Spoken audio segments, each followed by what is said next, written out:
नमो भगवते वासुदेवाय नमः। जय श्री हरि। दोस्तों, स्वागत है आप सभी का आपके अपने चैनल ज्ञान अर्थ में। बहुत बहुत स्वागत है। भगवान श्री हरि की कृपा आपके और आपके समस्त परिवार पर सर्वदा सर्वदा बनी रहे। आज की इस वीडियो में आप जानेंगे वैशाख अमावस्या की व्रत कथा, पूजा विधि और शुभ मुहूर्त के बारे में। प्रत्येक अमावस्या पर पितरों की मोक्ष की प्राप्ति के लिए व्रत रखा जाता है। वैशाख अमावस्या के दिन नदी, जलाशय या कुंड आदि में स्नान करना बहुत ही शुभ माना जाता है। इस दिन सूर्य देव को अर्घ्य देकर बहते हुए जल में तिल प्रवाहित करें, पितरों की आत्मा की शांति के लिए तर्पण करें और किसी गरीब व्यक्ति को दान दक्षिणा दे। इस दिन पीपल के पेड़ पर सुबह जल चढ़ाना चाहिए। शाम के समय यहाँ दीपक अवश्य ही जलाएं। वैशाख माह भगवान विष्णु जी को अधिक प्रिय है। इस दौरान की जाने वाली पूजा से लेकर उपाय तक सभी चीजों का खास महत्व माना जाता है। वैशाख माह में मां लक्ष्मी पूजन भी अत्यधिक शुभ होता है। इसके अलावा इस माह में आने वाली अमावस्या को विशेष महत्व है। हिंदू धर्म में अमावस्या बहुत ही महत्वपूर्ण होती है। यह दिन पितृदोष से मुक्ति पाने के लिए उचित माना जाता है। इस दौरान जरूरतमंदों को दान करना बेहद शुभ माना जाता है। मान्यता है कि इस दिन गंगा में स्नान करने से शुभ फलों की प्राप्ति होती है, साथ ही मोक्ष भी प्राप्त होता है। वैशाख अमावस्या के दिन श्रीमद्भागवत कथा के श्रवण से अक्षय पुण्य की प्राप्ति होती है। इस दिन पीपल के पेड़ की पूजा करें। पूजा के समय जल अर्पित भी अवश्य करें। इससे त्रिदेवों का आशीर्वाद प्राप्त होता है। पंचांग के अनुसार इस वर्ष वैशाख मास में कृष्ण पक्ष की अमावस्या तिथि 7 मई की सुबह 11:41 पर शुरू होगी। इस तिथि का अंत 8 मई की सुबह 8:52 पर होगा। उदया तिथि को आधार मानते हुए इस वर्ष वैशाख अमावस्या 8 मई 2024 को मनाई जाएगी। आइए अब जान लेते हैं स्नान दान का शुभ मुहूर्त क्या रहेगा। वैशाख अमावस्या के दिन स्नान दान करने से व्यक्ति को पापों से मुक्ति मिलती है, साथ ही बीमारियां पैदा करने वाले दोष भी दूर होने लगते हैं। वहीं इस बार वैशाख अमावस्या पर कई शुभ मुहूर्त हैं। हालांकि शास्त्रों के अनुसार ब्रह्म मुहूर्त सबसे उचित माना जा रहा है। यह शुभ ब्रह्म मुहूर्त प्रातः 4:11 से शुरू होकर 4:51 तक रहेगा। फिर लाभ उन्नति मुहूर्त सुबह 5:34 से शुरू होगा, जो 7:14 तक रहेगा। बाद में अमृत सर्वोत्तम शुभ मुहूर्त शुरू होगा, जो कि सुबह 7:14 से 8:55 तक रहेगा। आइए अब जान लेते हैं अमावस्या की पूजा विधि। वैशाख अमावस्या पर ब्रह्म मुहूर्त में पवित्र नदी में स्नान करें। इसके पश्चात सूर्य उदय को जल अर्घ्य दें। इस दौरान कर्म कांड के साथ अपने पितरों का तर्पण करें। अमावस्या पर अपने पितरों की आत्मा की शांति के लिए उपवास भी अवश्य ही रखें। इस दौरान दान दक्षिणा करना बेहद शुभ माना जाता है। इसलिए आज के दिन अपनी क्षमता अनुसार, अपनी श्रद्धा के अनुसार दान अवश्य ही करें। चाहे आप अन्न का दान करते हैं या धन का दान करते हैं, परंतु आप किसी भी प्रकार का दान करते हैं अवश्य ही करें। वैशाख अमावस्या पर पीपल के पेड़ पर सुबह जल चढ़ाना अवश्य चाहिए। शाम के समय दीपक जलाएं। इस दौरान जरूरतमंद लोगों को अन्न का दान अवश्य करें। जरूरतमंद को भोजन कराएं तथा ब्राह्मणों को भोजन कराएं और दान दक्षिणा अवश्य करें। इस प्रकार के कार्य आपको अमावस्या तिथि के दिन अवश्य ही करने हैं। आइए श्रोताओं, श्रवण करते हैं वैशाख अमावस्या की पौराणिक कथा। प्राचीन काल में धर्मवर्ण नाम का एक ब्राह्मण थे। धार्मिक और ऋषि मुनियों का आदर करते थे। एक बार उन्होंने किसी महात्मा के मुख से भगवान विष्णु की महिमा के बारे में सुना। उन्हें ज्ञात हुआ कि विष्णु के नाम स्मरण से ज्यादा पुण्य किसी भी कार्य में नहीं है। धर्मवर्ण ने इस बात को आत्मसात कर लिया था और सांसारिक जीवन को छोड़कर संन्यास ले लिया। एक दिन ब्राह्मण करते करते धर्मवर्ण पितृलोक पहुंचा। वहां उन्होंने पितरों को बहुत ही कष्ट में देखा। पितरों ने बताया उन्हें कि उनकी ऐसी हालत तुम्हारे सन्यास के कारण हुई है, क्योंकि अब उनके लिए पिंडदान करने वाला कोई शेष नहीं है। पितरों ने कहा कि तुम वापस जाकर गृहस्थ जीवन की शुरुआत करो, संतान उत्पन्न करो और वैशाख अमावस्या के दिन विधि विधान से पिंडदान करो, तभी हमें कष्टों से छुटकारा मिलेगा। धम्मवर्ण ने उन्हें वचन दिया कि वह उनकी बात मानेंगे और अपना वचन पूरा करेंगे। इसके बाद धम्मवर्ण ने संन्यास जीवन छोड़ दिया। उन्होंने एक बार फिर से संसारी जीवन को अपनाया और वैशाख अमावस्या पर विधि विधान से पिंडदान कर अपने पितरों को मुक्ति दिलाई। आइए श्रोताओं, अब शुरू करते हैं अमावस्या की दूसरी व्रत कथा का। एक गांव में एक गरीब ब्राह्मण परिवार रहता था। उस परिवार में पति पत्नी के अलावा एक पुत्री भी थी। वे पुत्री धीरे धीरे बड़ी होने लगी। उस पुत्री में समय और बढ़ती उम्र के साथ भी सभी स्त्रियोचित गुण भी विकास हो रहे थे। वह लड़की सुंदर और संस्कारवान एवं गुणवान थी, किंतु गरीब होने के कारण उसका विवाह नहीं हो पा रहा था। एक दिन उस ब्राह्मण के घर एक साधु महाराज पधारे। वो इस कन्या के सेवा भाव से काफी प्रसन्न हुए। कन्या को लंबी आयु का आशीर्वाद देते हुए साधु ने कहा कि इस कन्या के हथेली में विवाह योग्य रेखा नहीं है। तब ब्राह्मण दंपति ने साधु से उपाय पूछा कि कन्या ऐसा क्या करे कि उसके हाथ में विवाह योग बन जाए। साधु ने कुछ देर बाद विचार करने के पश्चात अपनी अंतर्दृष्टि से ध्यान करके बताया कि कुछ दूर पर एक गांव में सोना नाम की धोबिन जाति की एक महिला अपने बेटे और बहू के साथ रहती है, जो बहुत ही आचार विचार और संस्कार संपन्न तथा पति परायण है। यदि यह कन्या उसकी सेवा करे, वह महिला इसकी शादी में अपने मांग का सिंदूर लगा दे, उसके बाद इस कन्या का विवाह तो हो ही जाएगा। इस कन्या का वैधव्य योग मिट सकता है। साधु ने यह भी बताया कि वह महिला कहीं आती जाती नहीं है।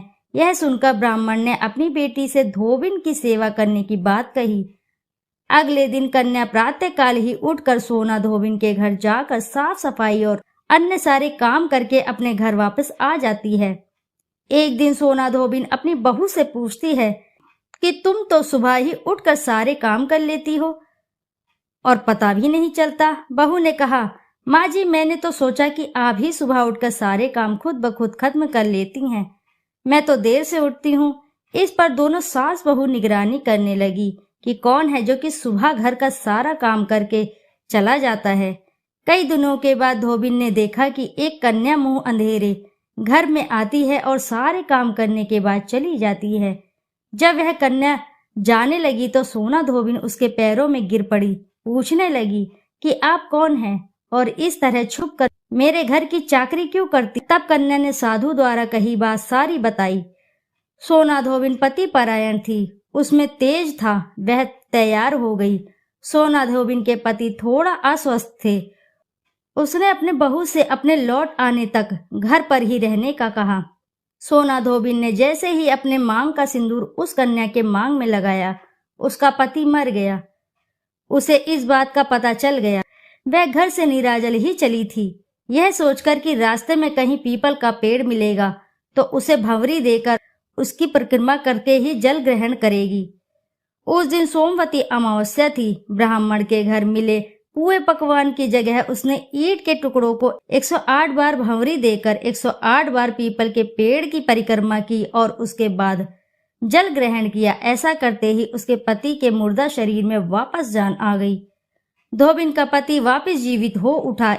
इसीलिए सोमवती अमावस्या के दिन से शुरू करके जो वे व्यक्ति अमावस्या के दिन भंवरी देता है, उसके सुख और सौभाग्य में वृद्धि होती है। पीपल के पेड़ में सभी देवी देवताओं का वास होता है, अतः जो भी व्यक्ति हर अमावस्या को न कर सके तो सोमवार को पड़ने वाली अमावस्या के दिन 108 वस्तुओं की भंवरी देकर धोना धोबिन और गौरी गणेश का पूजन करता है, उसे अखंड सौभाग्य की प्राप्ति होती है। ऐसी प्रचलित परंपरा है कि पहली सोमवती अमावस्या के दिन धान, पान, हल्दी और सिंदूर, सुपारी की भंवरी दी जाती है। उसके बाद की सोमवती अमावस्या को अपने सामर्थ्य के हिसाब से फल, मिठाई, सुहाग सामग्री, खाने की सामग्री इत्यादि की भंवरी दी जाती है और फिर भंवरी को चढ़ाया गया सामान किसी सुपात्र ब्राह्मण ननंद या भांजे को दिया जा सकता है। यह ध्यान रहे कि यह भंवरी का सामान अपने गोत्र या अपने से निम्न गोत्र में दान नहीं करना चाहिए। इस बात का आप अवश्य ही ध्यान करें। आइए करते हैं शिव जी की आरती। ओम जय शिव ओमकारा, स्वामी जय शिव ओमकारा। ब्रह्मा विष्णु सदा शिव, अर्धांगी धारा। ओम जय शिव ओमकारा। एकानन चतुरानन पंचानंद राजे, हंसानन गरुणासन वृषवाहन साजे। ओम जय शिव ओमकारा। दो भुज चार चतुर्भुज, दस भुज अति सोहे। त्रिगुण रूप निरखते, त्रिभुवन जन मोहे। ओम जय शिव ओमकारा। अक्षमाला वनमाला मुंडमाला धारी, त्रिपुरारी कंसारी करमाला धारी। ओम जय शिव ओमकारा। श्वेतांबर पीतांबर बाघांबर अंगे, सनकादिक गरुणादिक भूतादिक संगे। ओम जय शिव ओमकारा। कर के मध्य कर मंडल चक्र त्रिशूल धारी, सुखकारी दुखहारी जग पालनकारी। ओम जय शिव ओमकारा। ब्रह्मा विष्णु सदा शिव जानत अविवेका, मधु कैटभ दो मारे सुर भयहीन करे। ओम जय शिव ओमकारा। लक्ष्मी व सावित्री पार्वती संगा, पार्वती अर्धांगी शिलहारी गंगा। ओम जय शिव ओमकारा। पर्वत सोहे पार्वती शंकर कैलासा, भांग धतूर का भोजन भस्मी में वासा। ओम जय शिव ओमकारा।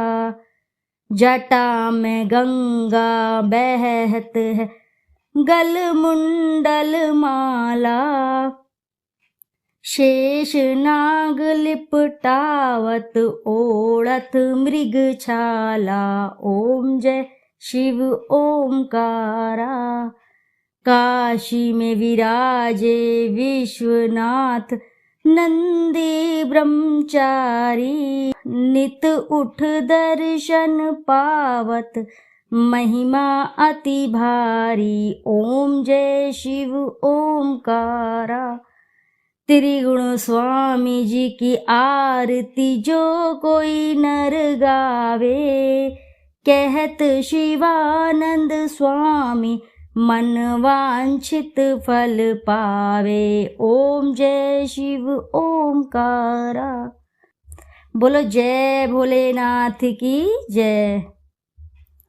दोस्तों आशा है कि कथा आपको अच्छी लगी होगी। यदि कथा आपको अच्छी लगी है तो वीडियो को जरूर लाइक करें और साथ ही चैनल को सब्सक्राइब करें और एक बार अपनी सच्ची श्रद्धा से कमेंट बॉक्स में जरूर लिख दें हर हर महादेव, जय भोलेनाथ। फिर मिलते हैं आपसे ऐसे ही किसी कथा कहानी। जब तक के लिए नमस्कार।